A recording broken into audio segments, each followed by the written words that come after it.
What's going on, everybody? It's Joel here, and today we're doing the first impressions of the Reebok Nano 15. All right, so I just got my very first workout done in the Reebok Nano 15s. They only came in just on Saturday. It is now Monday, and I am fighting off a cold from this weekend. So if I sound a little bit nasally right now, it's because of that. Also, a little out of breath, as you'll probably watch in the workout impressions. These are the 15th year of Nano, which sounds pretty crazy to me. I started reviewing at the Nano 3. I did have the Nano 2s and I did have the Nano 1s as well, but the Nano 1s came out a year before I started CrossFit. I started CrossFit when the Nano 2s were a brand new shoe.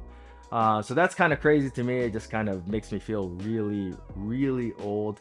And I think with the Nano 15, the concept was to bring it back a little bit to the old school. I know that I think Tal said somewhere that the 15s were supposed to be like a blend of the Nano 6 and the Nano 10, two of which are fan favorites in the Reebok Nano world. Maybe not the 10. I know there's a lot of people that really like the 10, but I know there's also a lot of people that really dislike the 10. But there's probably nobody on earth that dislikes the sixes. Everybody really likes the sixes, myself included. I still think it's one of the best, if not the best, most well-rounded training shoe of all time. But back to the Nano 15. So we have a completely new Nano, which I gotta be honest with you, doesn't look like a completely new Nano. It very much looks like the 14.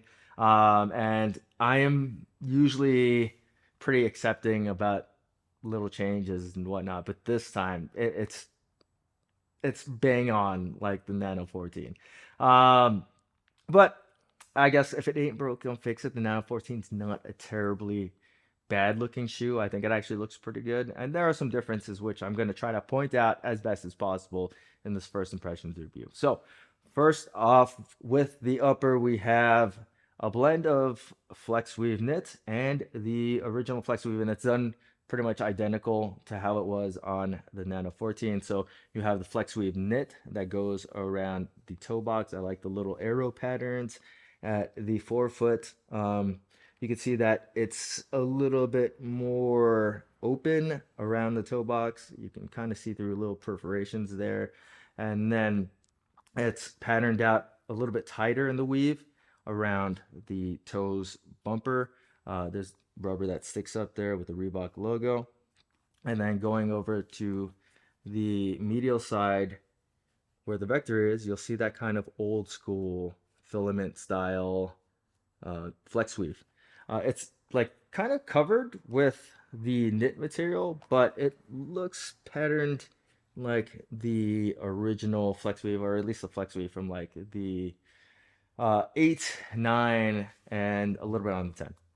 Around the ankle collar, we have a more plush, soft mesh material. You've got some cushioned pods on the outside. The heel on the shoe does not rise up very high at all. There's absolutely no rub, which is great. And then at the very back part, there's no pull tab, which I like to have a pull tab. It's not that big a deal. You have the Reebok logo right there in the back. And then at the back part of the shoe, you still have some kind of TPU, stability clip, stability wrap. Not really a lift and run chassis, but just kind of like a miniaturized version. It says Nano on one side.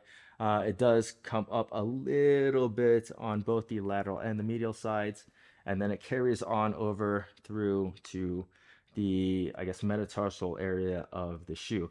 Another thing that I noticed very early on with these shoes is that the outsole edges are radiused so that they're just a little bit smoother or more rounded than on the previous two models. It's more rounded at the Rope Pro side and a little bit sharper on the lateral side where it says dual response, and that is referring to the new midsole, which is a dual density midsole, softer in the forefoot and then stiffer in the heel. So no more float ride. This is just an EVA dual density midsole, which I think is a bit softer than it has been in any of the recent years of Nano. Probably since Nano 910, I would say.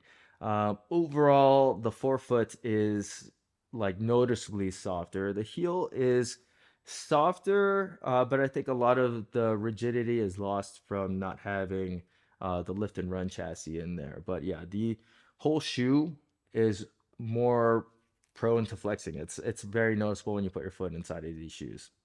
Now, the lacing system on the shoe isn't anything too crazy. It's got like an overlay that it goes through, and it's got one, two, three, four, five, six eyelets. And then one thing that I noticed is that one of the most eyelets has kind of like a Hirachi design with the overlay that it goes through. So it goes from there on the medial side around the heel strap and then through the other side to the lateral side. And I think that's obviously to help customize the fit and make it so that the shoe doesn't have as much or any heel slip. I haven't really ran into any, so that's a good thing with these shoes. And the tongue on these shoes is very short. So it doesn't like rub against the front part of your shin or ankle. That was not something that I noticed when I took these out of the box, but when I put them on, I noticed that it felt a little bit more lower cut in the front part of the shoe, which I actually kind of like. It just kind of gives the shoe more of like a minimalistic feel. Now, taking a look at the outsole, we have a full rubber outsole that is decoupled. So you have a break in the middle part of the shoe, and then the forefoot is broken off from the heel and the middle part of the shoe as well. The tread is, I don't even know what to call this kind of tread. It's like just holes that are slits in the forefoot. Probably increases forefoot flexibility, drops down a little bit of weight probably, and then that's the only area that you'll kind of see midsole through, and the rest of the outsole is complete rubber, but it's all um, striped throughout, and it is very flexible. Like I said earlier, the shoe is noticeably more flexible heel to toe than any of the previous 4 years of Nanos. On the medial side, we have the Rope Pro, which does not come up very high on this model, which is great. And this should suffice in climbing the rope. I think that it's an interesting choice that they went with more of a radiused, kind of softer edge there, because that isn't necessarily great in terms of grip, but I think they're actually thinking of being able to slide down the rope this year. I think if you have, competent rope climbing technique, then you can get away with having a more radiused edge or not a sharpened edge. A lot of the durability issues that arise from climbing the rope are really just from the way down the rope. And I think that's hopefully going to make the durability of this outsole better than it has been on the last. I wouldn't say the last two. Those were great. I would say that the Nano 11 and 12 had massive durability issues. So these do have a 7 millimeter drop. That's the same as it's been for the last 4 years. And over the years, I've gotten used to it. On the 11s and 12s, it was very noticeable in the way that those shoes were shaped. On the 13s and 14s, it really was not that big a deal. You can obviously feel that the heel was higher than the toe, but the way that the shoe was shaped, as far as the way that the toe spring angle was and the heel rocker was, it was generally just flat, and it's generally flat on these shoes as well. So I don't think that that's gonna be that much of a hindrance. Plus, most of the shoes out nowadays are like 6, 7, 8 millimeter drop training shoes as well. So I'm pretty sure most people are used to it by now, but that just kind of depends on the person. So taking a look at the insole, it is an anatomically molded insole. It really looks like the exact same thing as the previous two ones, which is not bad. It's flexible, it's comfortable, it moves well, it breathes well, and it's one of those things that, like, if it ain't broke, don't fix it. And it is like a higher quality insole. It doesn't feel like a cheap insole. Okay, now the last thing that I want to talk about here is that the weight of these is not so great. It's not as good as the Nano 14s. It's kind of back up to where the Nano 13s was in terms of weight. I got these in a size 10 and a half, and they weighed in at one, it was 13.7 ounces, and then the other one was 13.9 ounces. So right around 14 ounces.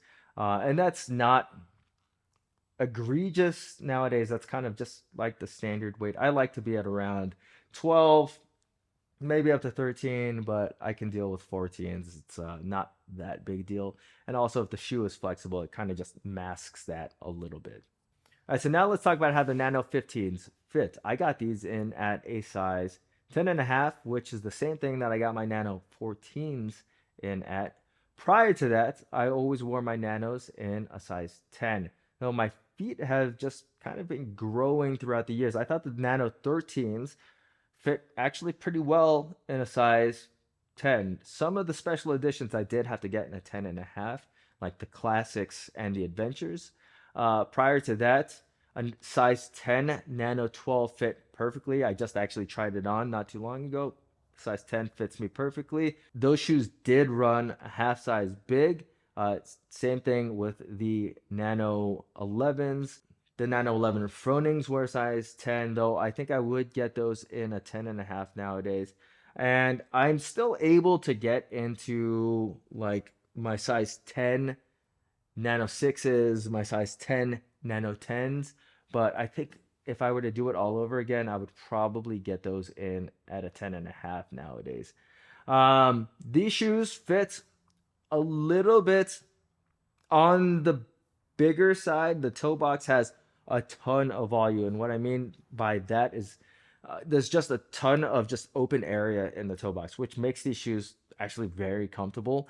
As far as width goes, I think there's an adequate amount of width. I would say that it's very similar in width to the Nano 13's toe box, which I thought had a pretty wide toe box. Like I said before, it was wide enough so that I could actually wear the Nano 13s in a half size down from what I was wearing everything else in, which is a 10 and a half. So I think that when you go to size your Nano 14s, go with your just most current shoe size compared to like the CXT2s. These do fit a little bit bigger compared to the Innovate F-Lite Maxes. They do fit a little bit bigger. And I mean, compared to Red and Strike, these have more width, more volume. I would say that the at its widest point, it's probably similar to both of those two shoes, but the shoe has more volume in the toe box. All right, so this is a first impressions video, so I'm not really going to talk too much about like the performance of the shoes because I really haven't done all that much in them. But I will say, in terms of like flexibility and comfort, these are definitely the most comfortable of the last at least four Nanos. Are they that similar to like Nano 6s or Nano 10s? I guess only time will tell. Like in terms of like the overall shoes flexibility, I would say that they are going in that direction. Like maybe not as flexible as Nano 6s, just because that was a just overall just more minimal shoe in general. Like there was less midsole, and there's just a lot less going on with the Nano 6. But I would say that these are pretty similar in flexibility to the Nano 10s. The midsole is soft. It's noticeably soft in the forefoot, which is something that hasn't really been a thing in a long time with Nanos. And then the heel is way more flexible. Like you'll put these shoes on, and the first step that you'll take, you'll notice that the heel will actually want to bend instead of like stay stiff and then kind of create like a weird bend in the middle of the shoe. That's not the case with these. It just kind of feels like your foot is going to take a pretty natural step.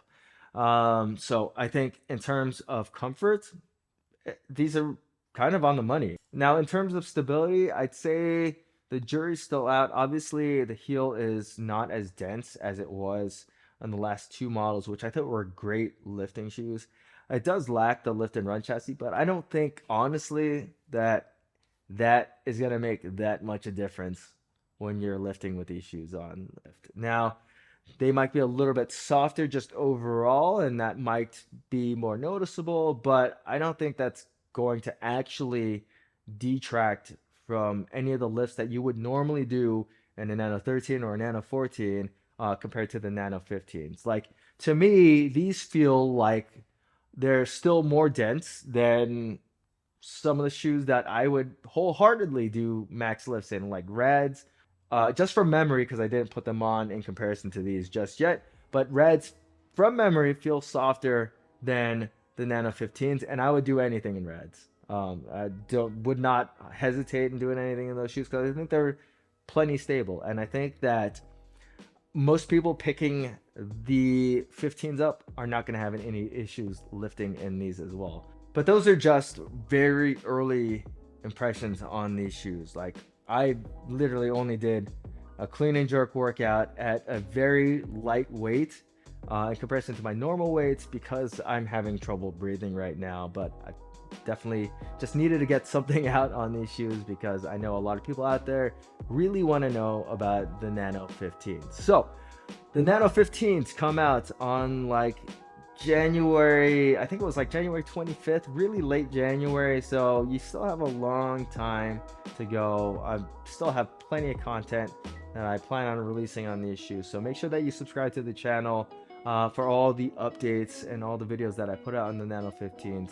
And if you haven't already followed me on Instagram, I do a lot of updates there on all of the things that I'm testing at as many reviews as possible. Make sure that you guys hit the like button on this video and subscribe to my channel for all of those updates. And I will catch you in the next video.